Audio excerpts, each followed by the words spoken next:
Nous naviguons vers l'horizon pour voir si nous pouvons attraper un fruit de mer à 1 dollar contre un fruit de mer à 1000 dollars. Nous allons le ramener pour le test de cuisson ultime pour voir si ça en vaut vraiment la peine. Et cette aventure commence maintenant. Bonjour à vous tous! Et aujourd'hui, nous faisons l'un des défis de survie les plus fous qui soient. J'ai un tout nouveau couteau juste ici, les gars. Nous allons bientôt embarquer sur ce bateau traditionnel indonésien pour filer au milieu de l'océan. 2000 mètres d'eau pour voir si on peut attraper un poisson à 1 dollar contre un poisson à 1000 dollars. Vous savez, ici, on a le capitaine de la première heure. Il est de retour. Ouais, mon pote. Ceux qui suivent à la chaîne depuis le début savent combien ce gars compte pour moi ici. Il a été l'une des premières personnes à m'emmener pêcher des poissons de dingue en Indonésie. Alors aujourd'hui, on va passer une journée de fou, mec. Je veux voir si je peux attraper des poissons très pourris et d'autres excellents. On a le couteau, la canne à pêche, le matos de plongée et un super temps. Il est temps d'y aller. D'accord, on va le pousser. Regardez, juste derrière moi, il y a des volcans ici. C'est un des endroits les plus cool de la planète. Je veux voir si je peux attraper au moins 5 espèces différentes à goûter plus tard au feu. On va passer une super journée et vous emmener. Allons-y, mon pote. Les gars, ce truc avance comme avec 15 chevaux. Elle n'accroche pas, comme moi après une nuit dehors. Lente et sans forme. Mais ce soir, ça va être une sacrée journée. Nouveaux animaux, nouvelles espèces, je suis à bloc. Plus tard, on va faire le meilleur festin de tous les temps. Donc vous devez rester pour ça. Je profite à fond de la vie en ce moment. Allons-y, mon pote. Un des trucs les plus fous, les gars, c'est qu'ils ne font littéralement aucun bruit. Rien du tout. Vous pouvez voir le capitaine. Il regarde toutes les montagnes et tout juste derrière lui. Et c'est à peu près comme ça qu'il se dirige vers l'endroit où on doit aller. On va vers une structure qui se trouve au milieu de l'océan. Et les poissons qu'on va cibler sont des poissons pélagiques. Alors, ce que ça veut dire, c'est qu'ils suivent en fait les courants océaniques. Ils ne vivent pas sur le récif. Ils n'ont pas de maison ni rien de ce genre. Ils sont sans abri, mec. Ils suivent juste les courants. Ils suivent les bancs de poissons à part. Ils mangent, ils nagent vite. Je vais tirer sur des poissons bizarres aujourd'hui, je le sens. Je ne sais pas trop ce que j'en pense, les gars. Je pense qu'on va goûter à des animaux vraiment bizarres.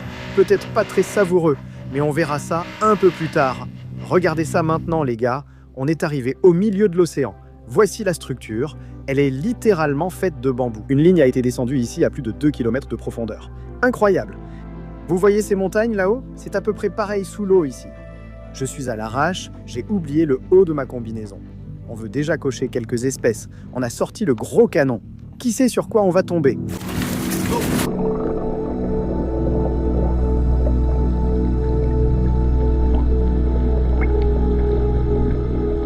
Il y a plus de 2000 mètres de profondeur en ce moment, et je me sens tellement chez moi. La plupart des gens seraient en train de paniquer, de flipper. Mais honnêtement, c'est pour ça qu'on vit. Qui sait ce qu'il y a sous nous?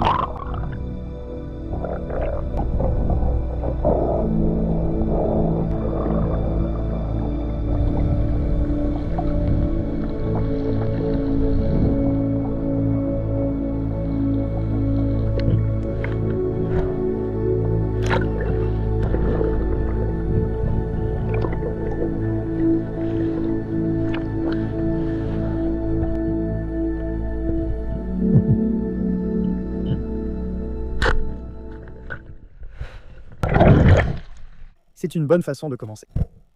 Raté, carrément.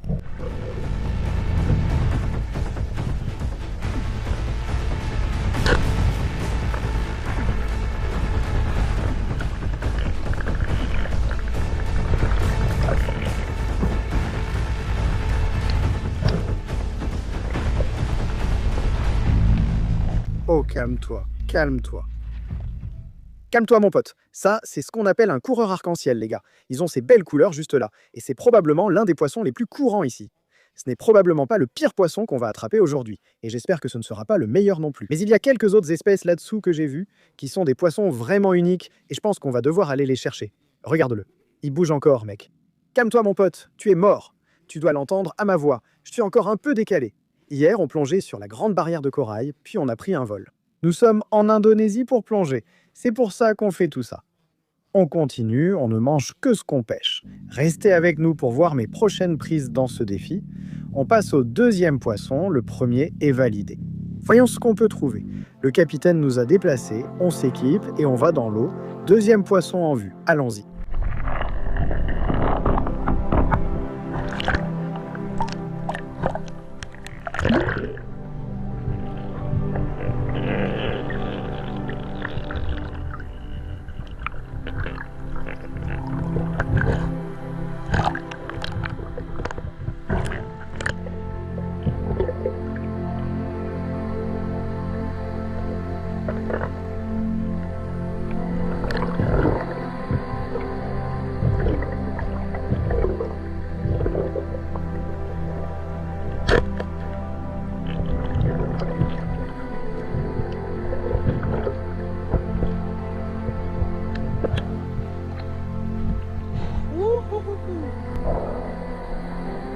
C'est en fait l'un des meilleurs poissons à manger de tout l'océan. On l'appelle une sorte de baliste licorne, mais ils sont océaniques, ce qui veut dire qu'ils suivent les courants marins. Ils ne vivent pas près des récifs, mais dans le grand bleu. Je vais le ramener à bord pour vous montrer ce petit truc ici. J'ignore à quoi il sert. Je ne sais pas s'ils essaient d'effrayer les autres poissons, mais ils ne sont pas doués. Franchement, c'est minable. Regardez, le pauvre. Maintenant, je vais vous montrer quelque chose de cool. Rapidement, on les appelle poissons cuir pour une raison précise, évidemment. Regardez ça. Vous voyez cette peau juste là? On peut littéralement la saisir. Ce truc vient de me pisser dessus. On peut leur enlever toute la peau et tout ça. Regardez ça. Ça s'enlève littéralement tout seul. Et en dessous, il n'y a que la chair. C'est ça qui les rend si bons. Ces trucs-là sont tellement paresseux dans l'océan. Vous avez vu? Ils bougent à peine. C'est pour ça qu'ils sont si agréables à manger. C'est comme le gros de la mer. Mais on les aime quand même. Les gars, ça fait déjà 2 espèces qu'on a cochées jusqu'à présent, mon pote. On les passe petit à petit, les gars. Mais au fur et à mesure que ce défi avance, on va devoir commencer à viser des espèces vraiment horribles. Certaines que je n'ai même pas envie de manger, mais on essaiera plus tard. Je vais me bander les yeux et tenter l'expérience pour voir si ces bons poissons sont vraiment bien meilleurs que tous les poissons bas de gamme qu'on trouve ici. Vous avez vu tout à l'heure, il y avait du maïs qui est arrivé. Les gars, ça c'est l'un des meilleurs poissons qu'on puisse trouver ici. Donc ce qu'on va faire, c'est que le capitaine a en fait des petits maquereaux, ceux qu'on utilise comme appât pour la pêche. On va commencer à lancer ces trucs autour de nous et on espère qu'un des maïs va venir et l'utiliser un peu comme un attracteur qu'on lance. C'est ce qu'on va faire. Donc, quand on le lance, ça va toucher la surface, créer de l'agitation et évidemment l'odeur et tout ça. Et on espère juste que ces maïs vont venir. Je pourrais m'approcher avec le fusil et avec un peu de chance tirer sur le thon à dents de chien. Voilà le plan avec la tasse. Voyons si ça fonctionne. Allons-y. Le capitaine, en ce moment, il me donne ce maquereau. Allons-y.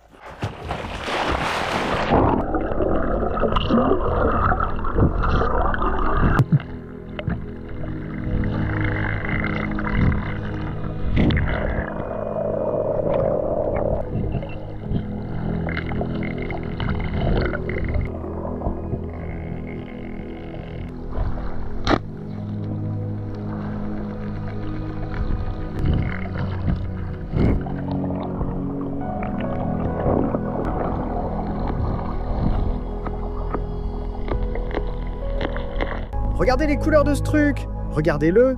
On dirait qu'il est à pois. Oh là là. Bon, mettons ça sur le bateau. Ça va être un des poissons les plus fous que j'ai jamais vus. Waouh. Bon les gars, on a ce petit là juste ici. J'ai l'habitude des choses vieilles et petites, mais celui-là est ultra petit, les gars. Mais en fait, c'est ce qu'on appelle un baliste. Et c'est probablement considéré comme l'un des pires poissons à manger ici.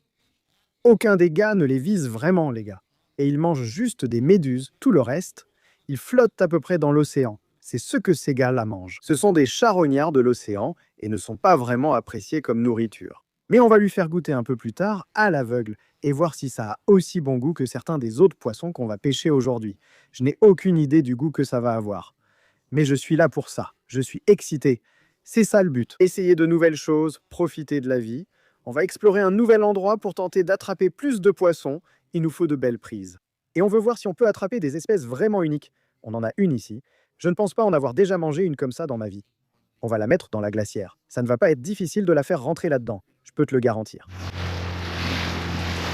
On en a 3, il en reste 2 à attraper.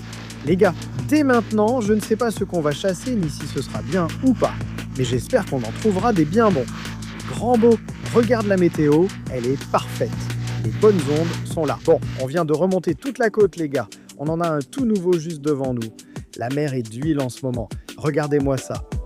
Les conditions sont top. Encore quelques poissons à attraper avant le grand festin. On retourne à l'eau. J'ai cru voir quelque chose, mais peut-être que je deviens parano. Ça vous arrive aussi, non? Tous les pêcheurs savent que parfois, votre esprit vous joue des tours.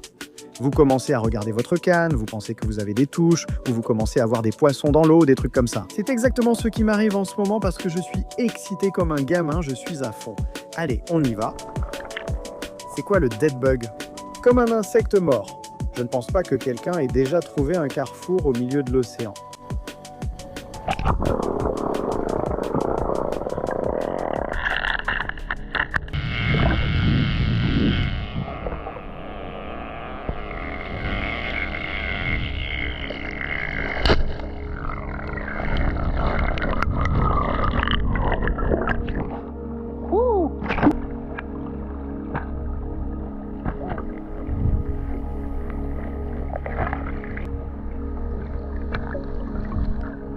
Regardez ça les gars, c'est ce qu'on appelle un triple tail. La raison évidemment, c'est qu'on dirait qu'ils ont 3 queues différentes. Vous pouvez le voir juste là. C'est en fait l'un des poissons les plus savoureux de l'océan. Donc, oh, je suis vraiment excité en ce moment. C'est probablement le plus gros que j'ai jamais harponné de cette espèce. Ce poisson, il a ce qu'on appelle des peignes branchiaux. Maintenant, vous pouvez voir sa tête juste là. Il suffit de tirer en arrière, juste là où se trouvent ses branchies. Vous pouvez voir qu'il a comme des lames sur son visage. C'est dingue. Vous voyez ça juste là ? Si votre doigt ou quoi que ce soit s'approche de ça, ça va littéralement vous ouvrir en deux. Ce poisson est vraiment fait pour être résistant. Mec, il vaut beaucoup d'argent dans certains endroits du monde. Oh, je suis tellement content. Allons-y. On a une autre espèce, mon pote. Oh, il n'en reste plus beaucoup. Allons-y.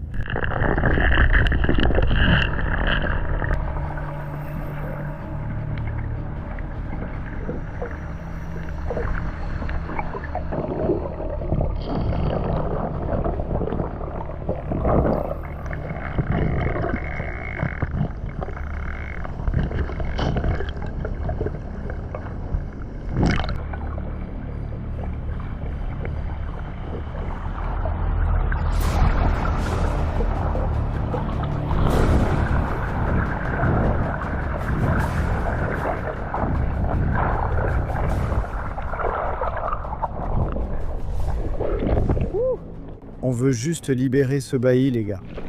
C'est sûrement un poisson ou similaire. Je l'ai attrapé, il s'est emmêlé. Regardez ses couleurs.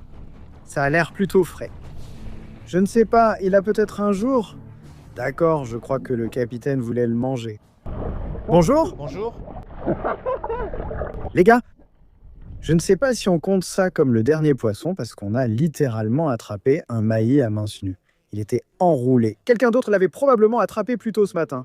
Et puis on est juste arrivé, on l'a ramassé. Oh là là les gars, regardez-moi ça, ce mailli. Honnêtement, je n'arrive pas à y croire. J'ai juste attrapé ce truc sur cette structure juste derrière moi. Je ne sais pas si on va le compter ou pas, mais je l'ai attrapé les gars. Je l'ai carrément attrapé avec mes mains. Vous avez vu, je l'ai libéré à la machette. Alors ça ici, c'est vraiment super frais.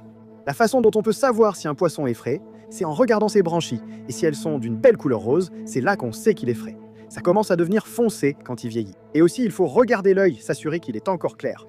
Ce sont en fait l'un des animaux les plus savoureux de tout l'océan. Et on vient juste de voler la prise de quelqu'un. Oh, c'est ma prise. Donc on l'a fait, mec. On a 5 espèces différentes, en gros des poissons qu'on considère comme des déchets jusqu'à certains des poissons les plus savoureux, les gars. Ce qu'on va faire, c'est qu'on va les envoyer à terre tout de suite. On va faire l'un des barbecues les plus fous au coucher du soleil, les gars. On va goûter chaque poisson à l'aveugle pour voir si, par exemple, le mahi-mahi et le triple taille ont vraiment meilleur goût que ces poissons considérés comme déchets, comme ce baliste de la taille du mien. Ah, on va juste s'approcher de cette plage ici. Ça a l'air tellement beau. Comment sont les plages de sable noir? C'est tellement étrange.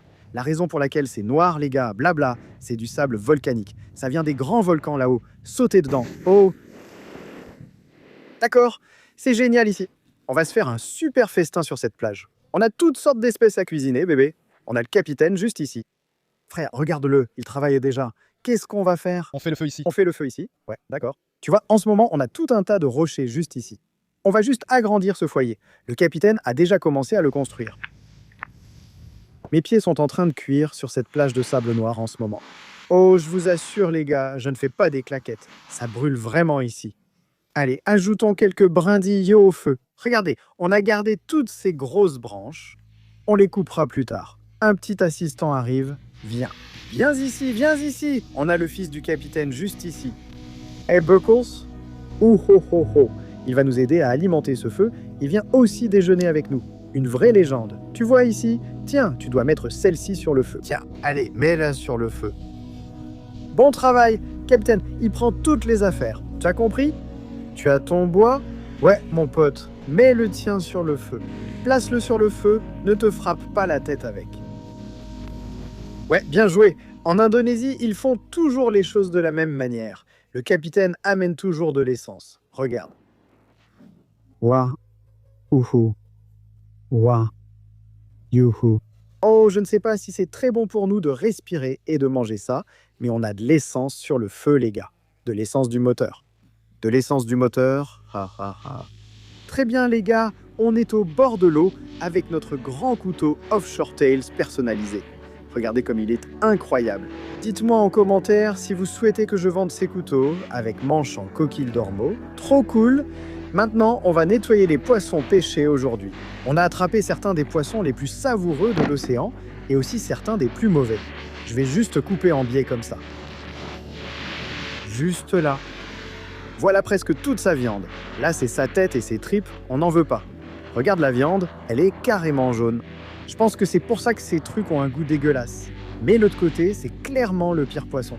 On a quand même des poissons corrects, on ne pourra pas tous les faire cuire. Je vais simplement couper un morceau de chaque poisson, ensuite probablement le Rainbow Runner. Essayons celui-là. Tout ça ira au capitaine et à sa famille. Voilà le mahi-mahi, sûrement le 3e meilleur poisson niveau chair.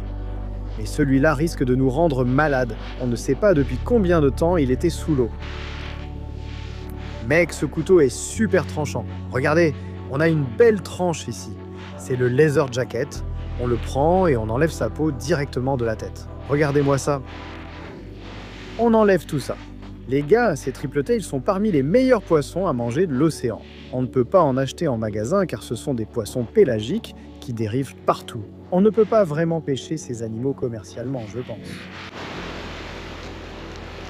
Elle est sacrément dure. Je peux vous le dire, on a ici une belle collection de tous nos poissons. On va les laver. On va les mettre directement sur le feu. On a installé la grille à poissons juste ici. On les met directement dessus en commençant par notre pire poisson, ici. Ensuite, on a le mahi. On va le mettre dessus. Rainbow Runner. Baliste. Enfin les gars, voici le triple tail. On était à 2000 mètres de profondeur en descendant simplement à la nage, sans savoir sur quoi on tomberait. Certains de ces animaux ici, les gars, sont vraiment des espèces très bizarres, vivant dans l'océan. Ici, le capitaine cuisine, les gars. Lequel tu penses est le meilleur à manger parmi tous ceux-là? Tu penses que c'est celui-là? Ouais. Lequel tu penses est le 2e meilleur? Celui-ci. Celui-ci? Oui. Et celui-ci. Puis celui-ci. Celui-ci. Et ce dernier. Tu penses que le mahi est le pire? Oui, je le pense. Le pire? Ouais. Parfait, les gars, c'est pour ça qu'on est ici, avec la famille et les gens du coin. On va attendre que ça cuise. Quand ce sera prêt, vous allez m'en donner un de chaque et je vais goûter. Et je vais vous dire lequel je préfère, d'accord? Certains de ces poissons ici peuvent se vendre jusqu'à 100 $ le kilo dans certaines parties du monde. Donc faites le calcul. Vous avez 10 kilos de poissons. Ça fait pratiquement 1000 $, les gars. Évidemment, aucun des poissons qu'on a pêchés aujourd'hui ne faisait 10 kilos. Mais si vous en attrapez quelques-uns, comme ces triple tailles, j'en ai probablement vu quelques-uns là-bas. Si j'en avais attrapé 4 ou 5, vous auriez eu pour quelques centaines de dollars de poissons. C'est fou ce que certains endroits paient pour ces poissons. Le poisson cuit depuis probablement 20 minutes et il a l'air d'être prêt. Ça a l'air incroyable, mec. Regarde-moi ça. Oh là là, on a tout le poisson juste devant nous. Ce que je vais faire maintenant, c'est me bander les yeux et goûter chacun de ces poissons pour voir si je peux classer les poissons du pire au meilleur. Je vais me bander les yeux. Je ne vois absolument rien en ce moment. D'un poisson, ouais, un peu de chair. Ouais. Ouais.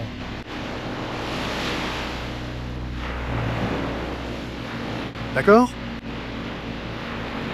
Mahi-mahi. Sens-le, ça sent mauvais. C'est sûrement le mahi-mahi, car il est resté sous l'océan et sent mauvais. C'est sûr à 100% que c'est le mahi-mahi.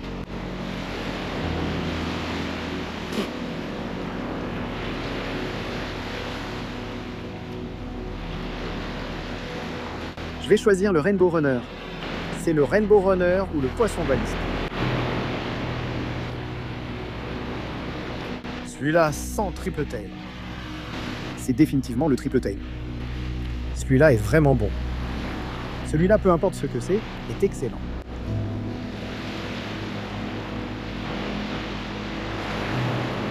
Celui-là est très bon aussi. Unicorn Leather Jacket.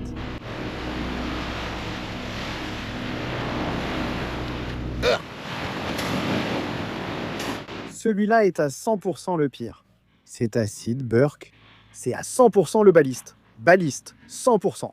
Honnêtement, les gars, vous comprenez que le dernier était acide, frère.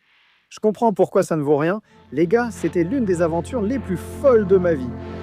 Le capitaine veille toujours sur moi. Franchement, c'est pour ça qu'on fait ça. On se retrouve pour la prochaine aventure folle. Je vous envoie plein d'amour.